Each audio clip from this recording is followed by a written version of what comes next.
Hello and welcome everyone. In one of my last videos I made a Mudpie that was kinda hard to capture, and then I used Sonoboss to record what was being output by the speakers in a way that the DAW itself could not do, and yes, other plugins can do that too, but I just had Sonoboss at that point. Yeah, so if you haven't watched that, then I would highly encourage you to watch that video or skip through it so that you can understand what's going on here. But if you don't want to do that, then I will give you a very brief introduction into the situation. There is this track that is called Endpad, and it has one layer on it that creates very weird sounding bell sounds whenever you stop playback. So I had used Sonoboss to record it into a new file, because Sonoboss doesn't care if you stop or start playback in your DAW, it still keeps on recording its thing. So it created this file and I imported it back, and it's here.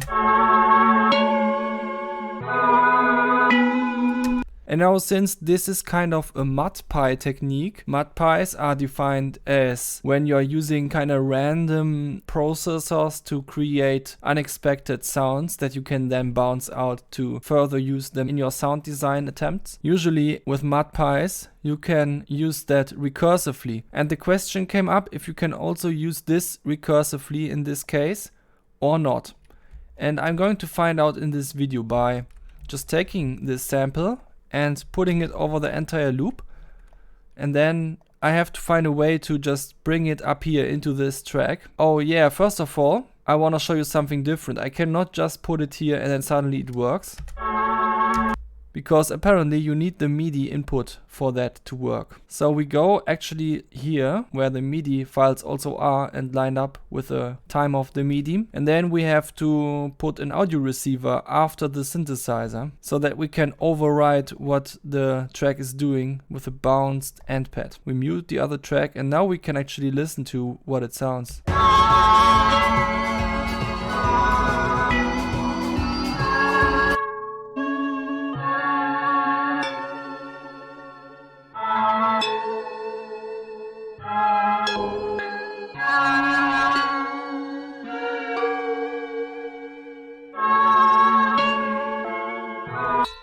So we can see we still get these bell sounds, but this time they come directly from the audio and not from stopping playback. And we also get a lot of distortion. I think it has something to do with the resonances already being applied here, and then when you go back through the same filters that apply the same resonances again, it just gets a little bit heavy. But I will just try to put a compressor on this to reduce some of the distortion. Let's see if that works.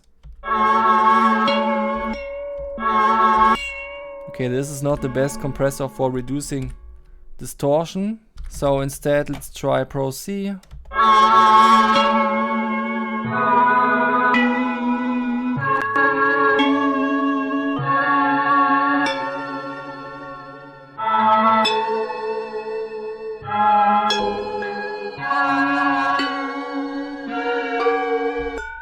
Yeah, that kind of works. Now let's find out if we still get these bell sounds when we stop playback.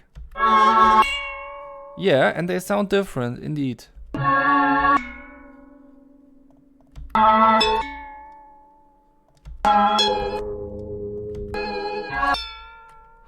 Now we get kinda thinner bells than we got before, which is really interesting. So now let's use Sonoboss again to record the thing. This time I try not to use this function because I want to know if it still works. Then I think it should. Yeah, it looks good.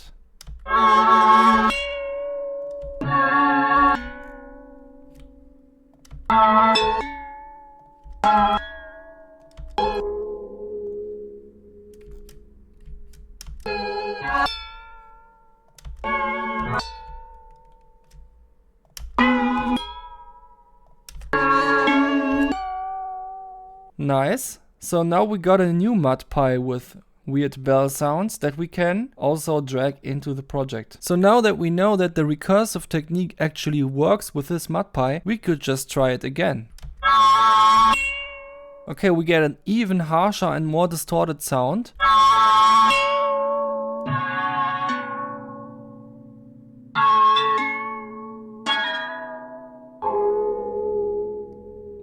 Oh wow. That's a really interesting sound. Actually, at this point, I don't bother with the stop playback bells anymore. I will just bounce this one to a new track, because this is also already very interesting.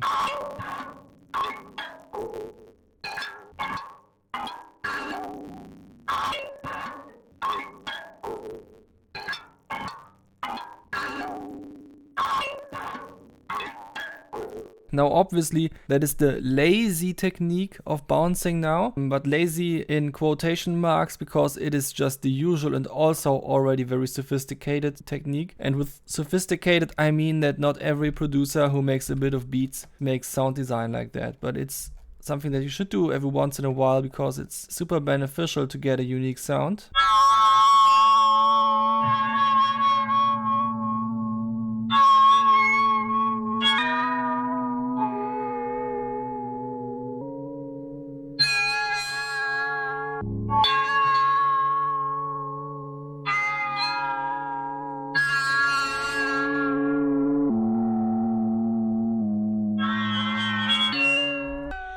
At this point, it might make sense to just give this a little bit of an offset to find new sounds.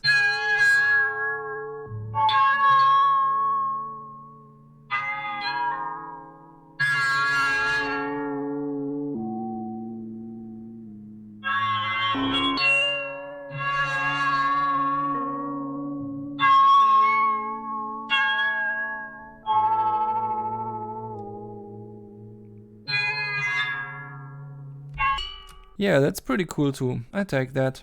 I don't want to pretend like there are rules to making good Mudpies or anything like that, but if you're making too many of them, it can get a bit out of hand because you just lose your overview what's what, you know. I already don't know anymore if these were just loops from this one and these from this, it looks like it, or these two, are they the same? I already forgot. As you can see, if you were not making a video right now and you couldn't even go back into the past to look what exactly you did now, you would have a lot of trouble to keep the overview. So I would advise you to not overdo this. It is just something that is nice to do. And now I have lots of sounds that kind of line up with what's going on here. So later I can try to find some individual pieces of it that I can somehow fit in here and then further process them in a way that benefits the style musically. But this video is not about that. This was just an example of how recursively using Mudpies can enhance the quality of the Mudpie itself. And in the end, you also have to make sure to remove the effects again that you used in order to record the Mudpie and in order to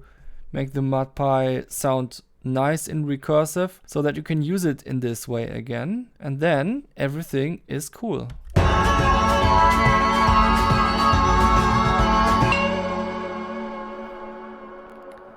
Recursive Mudpies, always a lot of fun.